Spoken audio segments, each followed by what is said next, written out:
780-124.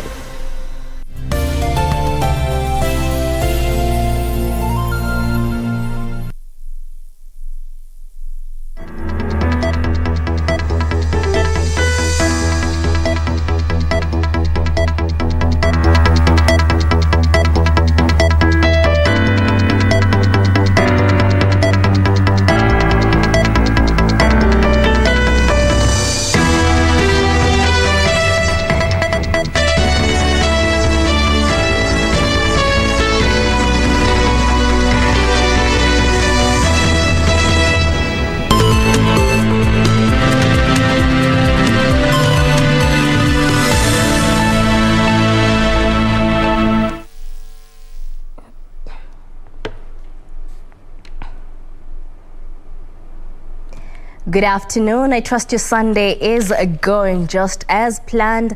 My name is Jacky, Wambiru, and our sign language interpreter is Byron Abuli. Well, here on Lunchtime News, we have a comprehensive bulletin lined up for you this afternoon. And some of the issues we shall be taking a look at are matters of politics, matters education, among others. And now to kick us off, school administrators in the country have been urged to embrace peace and talent clubs as a tool for fighting ethnic bias and other ills in the society. Speaking during a talent show at Rift Valley Institute of Science and Technology, Nakuru County Director for Culture and Gender Affairs, Selina Nkatha, said clubs could promote good relations, nurture talents and establish peaceful coexistence among youth.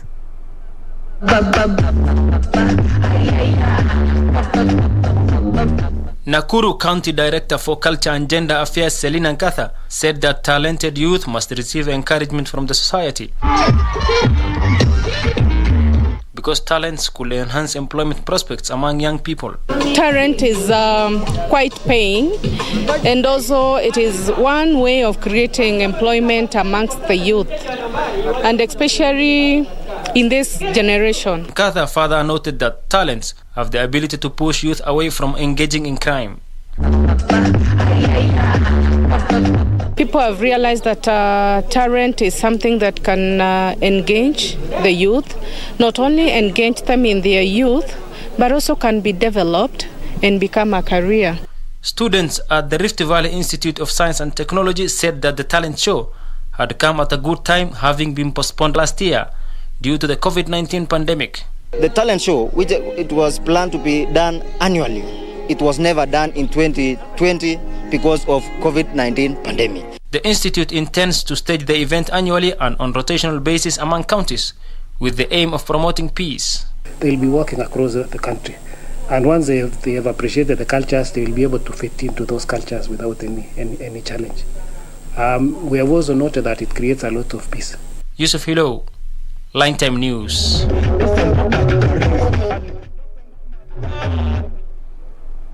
The Kenya National Union of Teachers Secretary General Collins Oyu has condemned increased cases of school unrest in secondary schools, urging the Ministry of Education to act swiftly to avert further destruction of property. This is a section of the clergy called for the reintroduction of corporal punishment in schools.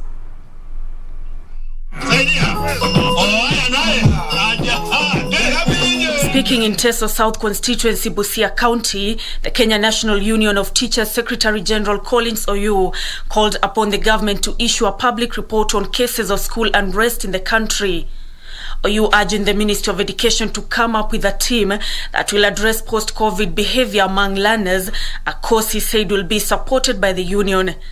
Even as that report is not publicly out for consumption of all stakeholders, can we have a team that shall do a lot of work in terms of research to come out with post-COVID behavior of our learners in schools? He further urged parents not to lower their guard in instilling discipline among their children. The children we teach as teachers are not ours by birth, but a parent knows too well who his child or her child is in terms of behavior. So wazazi, jukumu ni lenu. waambieni walimu tabia za watoto wenu confidentially. We shall not release this, so that we know how to deal with these students. This coming as a section of clergy under the umbrella of Federation of Evangelical and Indigenous Christian Churches of Kenya proposed the reintroduction of corporal punishment in schools. The clergy, drawn from Kiambu and Nairobi, say these, alongside involvement of parents, will quell increased cases of unrest that have rocked several schools across the country. Shule zote kwanza sifungo waende midterm, ili sasa wakifika manyumbani watatukuta kule pamoja na wazazi. Hata sisi tuchukue kiboko. Hata mimi kama mchungaji nina kiboko ya kuchapa watoto wangu. Sio kumaanisha ati kwa sababu mimi ni mchungaji. Ni maandiko inasema uweke kiboko chini umharibu mtoto. Hatutaki watoto wetu waharibike. Turudi kwa zile maandili zile tulikuwa nazo zamani. Wakati ambapo kama tungelikuta mwalimu kwa duka, tulikuwa tunatoka tunagoja kwanza anunue kwa sababu ya heshima. Hizo heshima zitoke kwa jamii kule nyumbani, ziende kanisani ndio sifike shuleni. Lakini kama hakuna heshima nyumbani, mtoto anaweza nena lolote kwa mzazi. Ndio hili jambo lisiwe la kurudiwa. Wakati mimi nilikuwa kwa shule, tulikuwa tunachapwa, sijui kama tuseme kiboko kirudi, na sitasema ati nipatiane mwelekeo, wacha upelelezi wa kina ufanywe. Nancy Okware, Lunchtime News.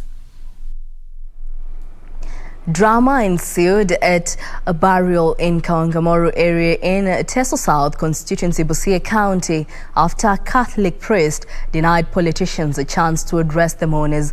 Father Cleophas Nairo is said to have grabbed the microphone from Busia County Women Representatives aspirant Catherine Omanyo, a move that attracted the wrath of a section of politicians who demanded that they be given a chance to address the public.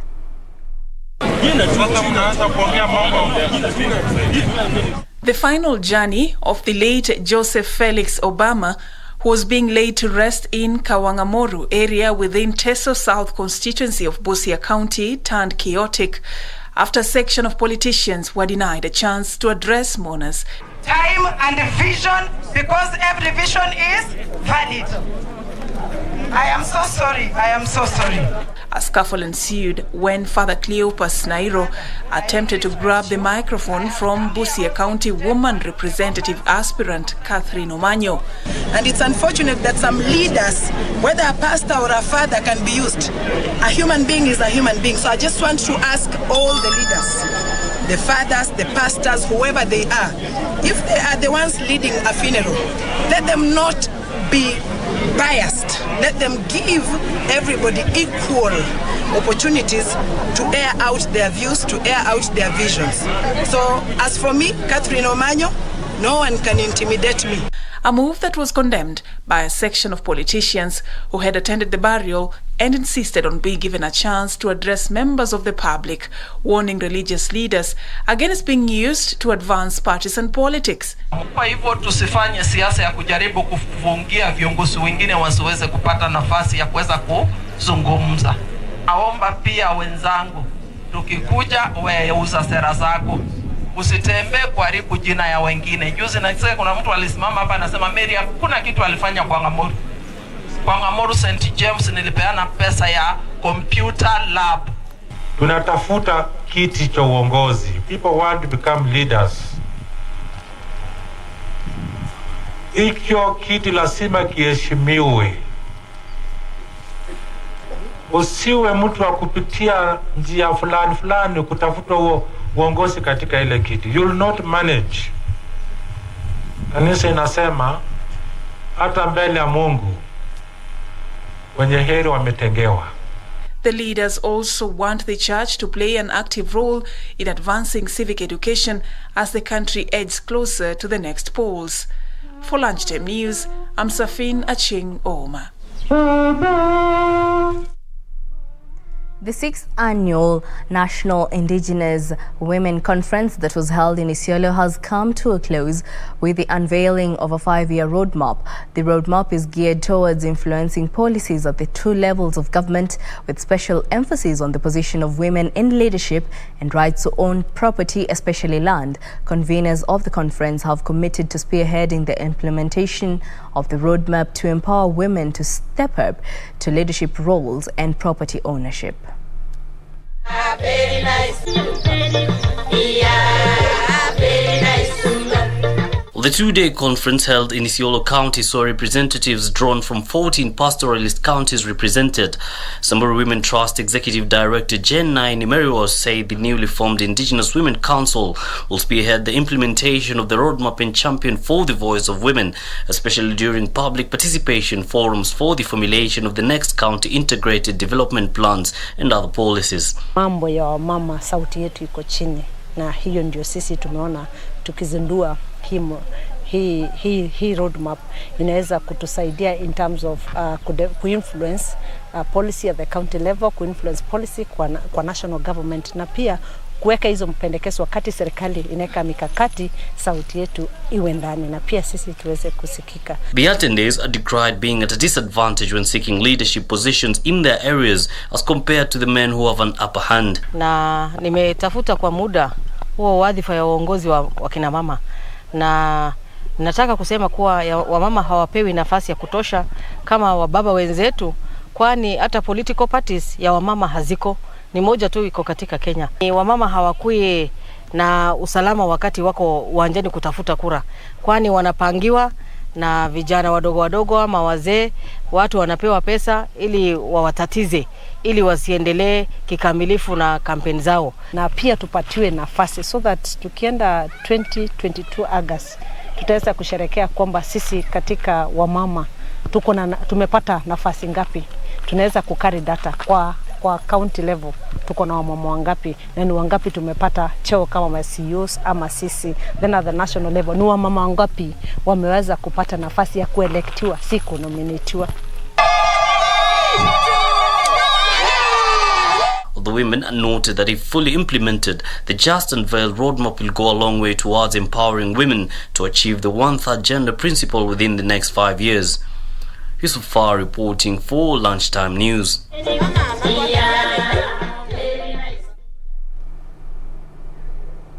Well, on that note, we'll take a short break. Don't go too far. We have more news coming up.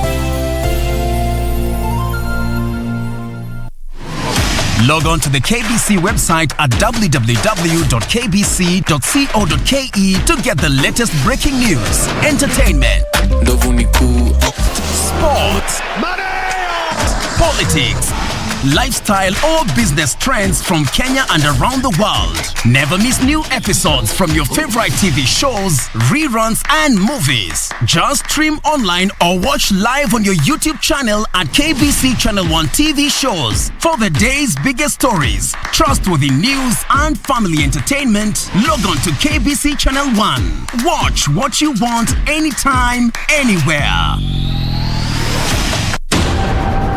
We take it on at the right time. Honorable Musalia Mudavadi. The Honorable Mutahi Kagwe. Chief Justice Martha Karambuko. This is KBC, the voice of Kenya. Asking the right questions. I don't know how it made you feel as speaker who is presiding over a house where members can be compromised with 10,000 shillings. We keep our guests comfortable. A mission to ensure our audience gets a complete story. For a few hours or so, I thought this is it. My end has come. If really we want an end of this pandemic, we must fight. Our goal, to tell it as it is for the benefit of our viewer.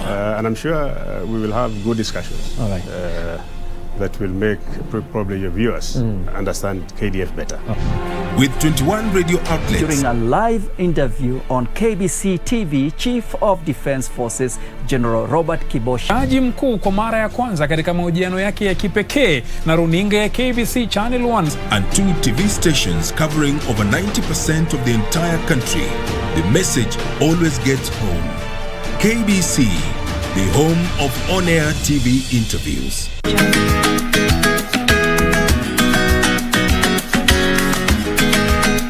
Nikishapata kile ninachotaka kwa ule msichana, I swear mama utaenjoy. Bado ahadi yangu mimi na iko vile vile. Yusuf mtoko yanipigia. Umeona? Kasimu basi mami nawe. Hatueleweki kushinda wala hatueleweki kushindwa. Sasa wewe hebu niambie kesi tunashinda ama tunashindwa? Hii kesi na mwanangu tunakwambiaje tunatoboa. Mama mimi kule kuna maswaiba zangu. Huwa wananiambia kila kitu.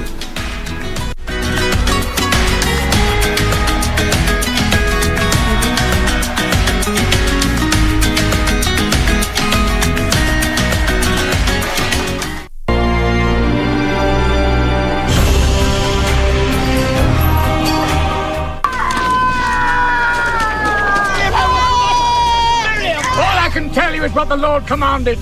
We go forward into the land he promised our forefathers. I follow his word without question. It is not too late to save ourselves. Better to go back to Egypt than to die here. Moses, they meant no harm. They simply worry for themselves, as if the Lord hasn't proven he'll care for their every need. We feel for your grief, Moses, but our animals will soon die of thirst.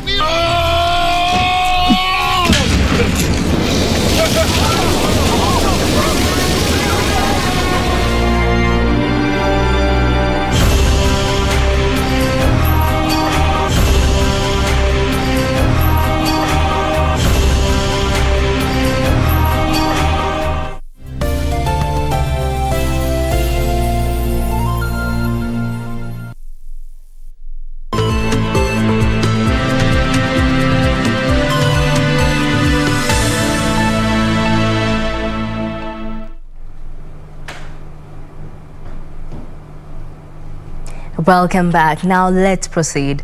Thousands of stories have been told about the brave men and women who wrestled Kenya out of the firm grip of colonial masters. One of such stories is that of Musa Nyandusi Boyako, a chief from Kisii who at the height of agitation provided a refuge for freedom fighters such as Kenya's founding President Jomo Kenyatta. Chief Nyandusi's nephew, 94-year-old Stephen Kiana Bonike, spoke to the Kenya News Agency about this piece of history and how it helped shape Kenya's march to freedom. Until the lion learns to speak, the tales of the hunt will always favor the hunter. Hence the tale of the famous chief Musa Nyandusi Boyako is told by his 94-year-old nephew, Stephen Kiana Bonike, to ensure history is not forgotten. Musa akaja hii barabara kutoka Kisii kuja kwake hapo Nyusia. Kufika hapo Kegati, wakakutana na mzee Kenyatta. Akamsimamisha, wakazungumza, akamwambia tuliitwa Kisii na bwana DC kutuambia ya kwamba wewe umeonekana hapa, ukikutwa ukamatwe. Unakuja kufundisha Wakisii maumau. Musa akamwambia yule driver alikuwa na mzee, wewe kwenda, wacha mimi na kwenda na huyu mzee. They are tales of Mzee Kenyatta's resilience to traverse the whole country as the colonialists hunted him down. Hawa wabeberu, hawa kutaka Mzee Kenyatta aende kwa Kibisigis, aende hata Ukambani, aende hata mahali popote, hawa Wakenya wote waelewe hayo mambo. Mzee Nyandusi was among the chiefs who had been notified to track him, but upon meeting him, Nyandusi knew better to shield him instead. Wakasikia mitoka iko hapa nje inakuja, mitoka na unguruma hapa nje ya nyumba ya Musa. Musa akamwambia, naona ni polisi na madio wako hapo. Wewe kwenda room yangu, sleeping room. Kenyatta akaenda sleeping room. Kenyatta alipoingia hapo sitting room na Musa akatoka nje. Namna gani mnakuja hapa? Ate uliona mlikutana na Kenyatta wakati yule anakuja? Musa akasema hapana. Sijamuona. Pengine alienda njia gani sijui. Even when Mzee Nyandusi's compound was raided, he will redirect the search team, wait for the veil of darkness, and help Mzee Kenyatta escape. Kufika usiku sijui saa 8 hivi, saa 7 saa 8, Musa akamchukua na mtoka yake kamsindikiza paka Nyamira. Kule Nyamira walienda wakapata gari ambayo ni gari kubwa ya mizigo sika. Kenyatta akaingia ndani akarejea kwake. Nyandusi was Kenya's longest serving and last chief secretary before the post was abolished after his retirement in 1987. For Lunchtime News, I'm Sarafina Robbie. They say necessity is the mother of invention, and for a man in Kiambu County, the invention is a security system made out of basic household items such as spoons and cups. Thomas Njoroge built an alarm system which he believes has the potential to rival all the already available ones in the market today. Let's take a look. Kilolwe village in Limuru, Kiambu County. A young man is determined to make a difference. After losing his poultry to a thief in 2019, Thomas Njoroge decided to take security matters into his own hands. That's where this idea was born, and I decided to make a gadget. Thomas has built a security system, one that sends an alert to his cell phone whenever an unwelcome guest makes an appearance. When someone tries to enter a restricted area like my room, the system makes a phone call, and also it triggers an alarm, and also it lights the security lights. Thomas says the system which he built from spoons, cups and bulbs can be upgraded to a more sophisticated security tool. If I have capital, I can be able to make something that can be digital, and it can also be suitable for market, where even you can use your smartphone to control it whenever you are switching it off and on. I will be able to assist my village because I'm going to employ people who are from Morocco homes and who will bring a little bit of impact to the community. The dream for Thomas is to win the upcoming innovation competition of the Jomo Kenyatta University of Art and Technology, and in the days to come to keep his village secure from theft. Yusuf Far reporting for Lunchtime News. Now moving on, it is a story about women in drought-hit counties of Baringo and Marsabit. Their practical efforts to find a lasting solution to perennial drought. How are they achieving this? Purity Museo was in these two counties, and in the first of a two-part series, Tales of Resilience, she takes us to Tuyetich village in Baringo County. Drought is the most damaging natural disasters. It has caused deaths of millions, destroying livelihoods across all continents. With the global climate change progressing rapidly, droughts are predicted to increase in frequency, duration, and severity. In September this year, President Uhuru Kenyatta declared drought a national disaster, the declaration coming just a month after the National Disaster Management Authority, NDMA, said that an estimated 2.1 million people were facing acute food shortage and would be in need of urgent assistance in the coming months. At the start of the drought, Baringo County was placed in the alert stage of drought classification, meaning it needed minimal interventions. However, as the drought escalated, the county slid into the alarm stage, needing urgent assistance. We arrive at Grace Kimnyan's home in Tuyetich village, Baringo County. She's getting ready to start her day.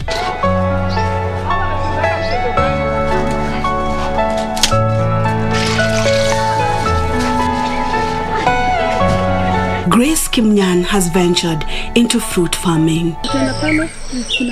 The traditional maize and bean farming is seriously affected by the ongoing drought. Tulikuwa tunaenda kuomba watu kama huko mlimani akiiva mahindi ama ukienda huko mahali naelekea Kabaranet. Shida mingi ya njia sana. Her new approach to farming is advised by lessons on the art of integrating crops with trees, courtesy of the World Vision Kenya. If you're in this place, first of all, you realize the microclimate is just different because of the presence of the trees.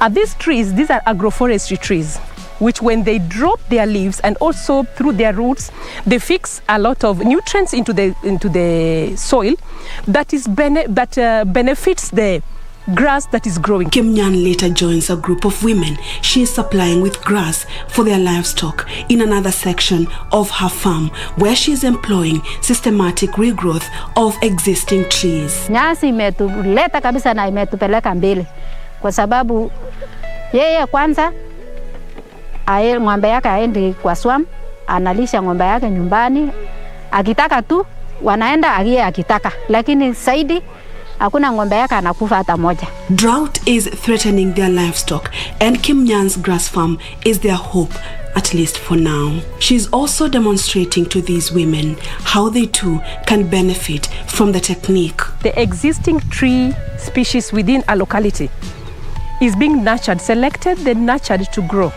This takes the process of also pruning them and creating space around them so that the trees grow in their own natural environment, and at the end of the day, the communities are able to use those trees for their own use. After cutting the grass, it is left to dry for use as fodder. These women cut the fodder into small size for their livestock using a mini shaft cutter. Sasa nimepanda nyasi, nimepata nyasi, ng'ombe na siba, na hata chirani sasa napata nyasi ya kusaidia. Imekuwa faida kubwa sana kwa sababu kama ng'ombe akufi, najua ni hasara sana za zile ng'ombe anakufa. Lakini kwetu sasa tunaona ng'ombe akufi kwa sababu ametusaidia, tukikujia yeye anatusaidia. Courtesy of the farmer managed natural regeneration FMNR technique, the cows can generate milk. The children have something to eat and the women are happy. Sisi tutakuwa tumejisaidia. Kim Nyan's generosity is becoming infectious. The women say they will spread the word to other women on how they too can achieve economic independence through the farmer-managed natural regeneration, a low-cost and easily replicated approach to restoring and improving agriculture, forested and pasture lands. Tunataka hata tutaendelea kufunza watu wa village wengine wapata hata na wao waelimike, ndio tupate kwenda sote pamoja.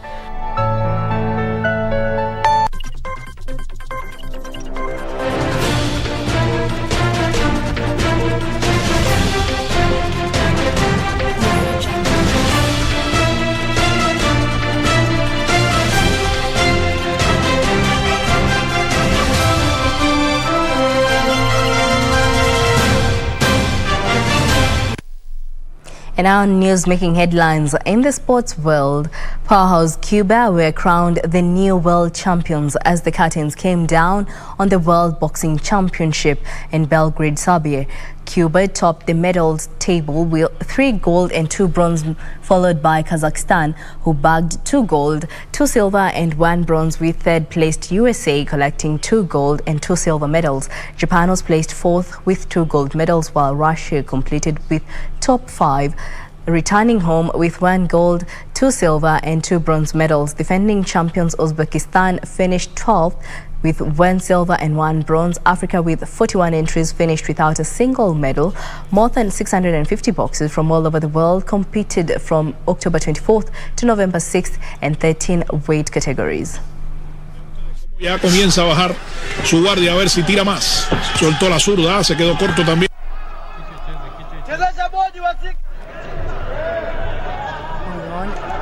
Kenya Volleyball Federation League champions GSU will open their title defense against Kenya Army when the new season serves off on November 27th at the Nyayo National Stadium.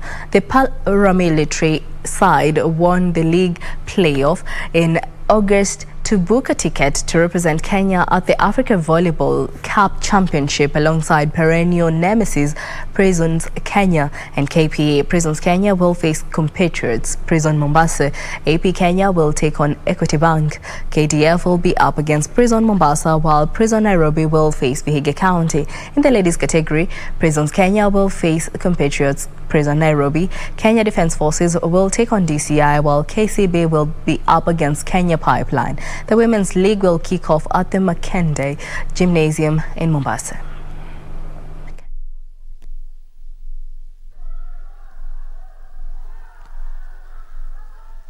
After trouncing KCB in their season opener, Prisons Kenya came into the match focus.